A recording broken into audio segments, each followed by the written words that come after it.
my specialty for the day Ang galing, is I natin.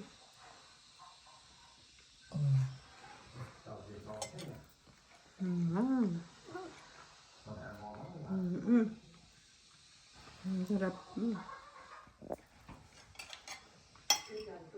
Ito lang. Ay, hindi ko pa natikpan yan. chicken. Chicken. Masarap din yan, masarap din yan. Yan, masarap yan. Ay, ikaw nagluto din mo? Hindi. Ito lang. Sarap ka nito.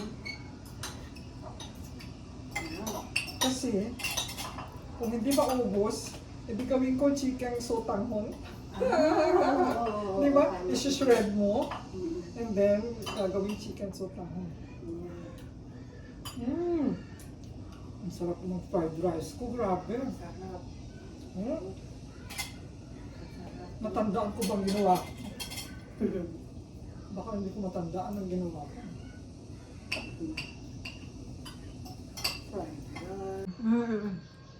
Masarap ang salmon, masarap ang special fried rice. Ay, sarap.